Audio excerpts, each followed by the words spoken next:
Alright guys, welcome back to Urge. We're coming at you with the first of our must-have magic items. Right. I didn't find this item.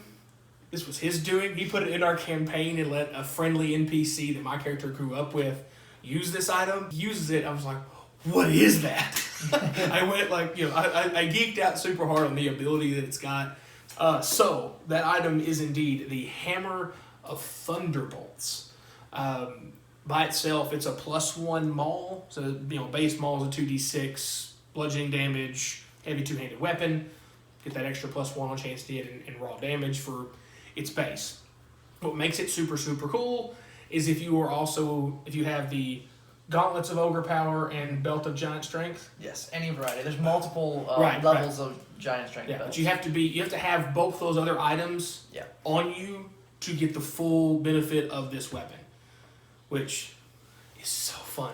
Go ahead. Yeah, you've got this. So first of all, it's very unique because it's like a set bonus. Right. Because you cannot attune to this weapon unless you also have a belt and the gauntlets. Right. That being said, it's going to take all 3 of your attunement slots, but you'll see that it's actually pretty good. Even though you're getting up those 2 spots. Yeah. Because the other 2 aren't bad items, especially if you get a higher level belt for sure. Definitely, yeah. If you get, I believe if you have the base belt and the gauntlets of ogre power with the Hammer of Thunderbolts attuned, I believe your base strength is 25. If you get a better belt, you can get up to 30 strength, I believe. So you will smash all of the things. Damage and plus to hit on your rolls if you have these. Again, it is going to take up all of your attunement slots, but if you have a 30 strength... I mean, if you're rolling barbarian or fighter, you don't give a fart. Here's the thing, too. Just the strength alone would be amazing with a +1 weapon. Right. But wait, there's more.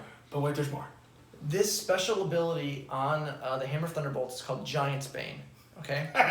So, if you're fighting a giant while you're attuned to the Hammer of Thunderbolts and you roll a 20, so if you crit... Natural 20, bub. The giant must make a DC 17 Constitution saving throw or it instantly dies.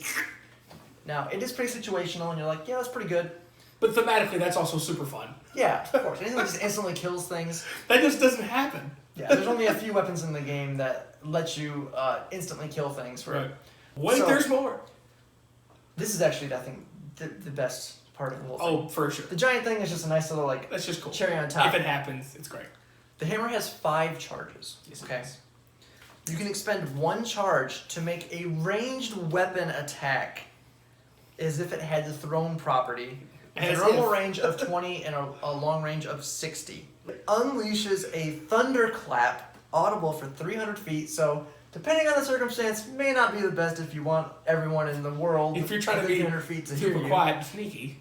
But the ability is very much worth it. Yes, it is.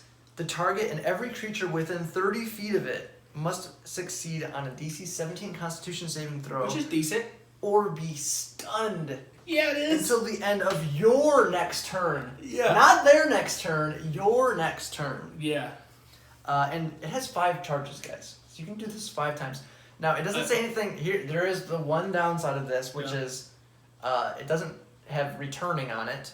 So you throw it, you got to go run and pick it up. But you're hoping everything that you throw it to is going to get stunned. And depending on how nice your DM is, someone else could try to pick it up and swing it back at you. Yeah. That's a whole nother situation. But they wouldn't be attuned to it, so they couldn't throw it back at you. Right. So it also regains 1d4 plus 1 expended charge daily at dawn. So you're going to get 2 charges minimum back every day. Yeah. So giving you free reign to use it at least twice a day. Oh, use it liberally. But I would throw that bad boy. If there's more than 1 target, I'm throwing the thing. Right. And the thing is, too, you don't even have to throw it at an enemy. It's everything within 30 feet radius of the hammer. So you can throw it between enemies. So you're not throwing it to one person if it, you're not going to do the damage to him, but you maybe just want the effect. Right. So you hit it, throw it at the ground, and you just want to make that stun, AoE stun, instead of trying to get the extra. The 2d6 damage plus your massive strength, whatever it is, based on the kind of belt you have. Yeah. Is cool and everything, but you may not want to risk, especially if your DM, the first time you do it, your DM's like, the guy tries to take it, or whatever, and then you're like, oh crap. Depending on how it runs. But there's even enough creativity with this, or if you're barbarian, for example, like the NPC in our campaign that had this thing, you could run because if you're a barbarian, you've got unarmored movement, so you can move a little extra than the average person can. You smack somebody with the thing, and then you turn around for your second attack, turn around and fling the thing 20 feet, and then use... And then if your other thing that you just hit is within the 30 feet, they succeed. They fail the saving throw. You can go run and pick it up, and they don't get the opportunity to attack against you because they stunned. Yeah, the thing too, like he's saying too, you could throw it first, make the save, run over and pick it up. Right. Too, in the same turn, depending on how you order your actions and everything. Right, because if you're only throwing it within 20 feet, there's a really good chance that you didn't use 25 feet to get where you are, and of course, unless you're using it for an open round, and at that point you're throwing it from across a room or whatever, then maybe you got to spend a turn to go get it. But all that being said, I think this is a really cool item. Really it cool. is. And it's very unique in that it has like a set.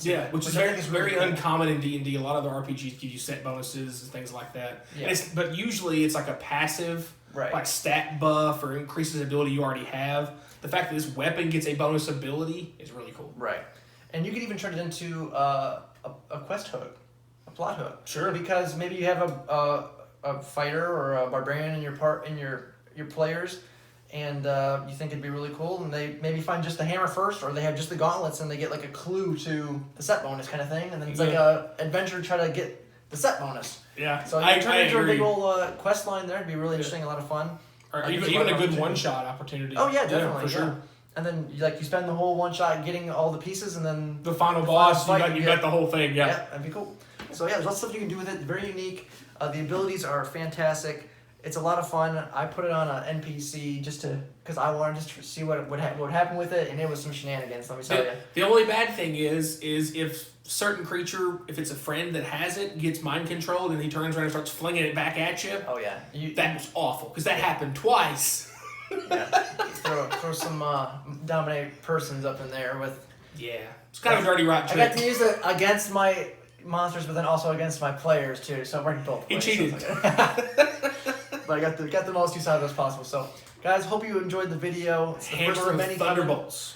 If you're DM, I highly suggest either using this against your players or giving them a chance to get it, because it's a whole lot of fun, and we got a lot of these more coming out for you guys. Just stay tuned to the channel, subscribe, hit that bell notification when our new videos come out. Whew! We got it. And as always, guys, thanks for watching.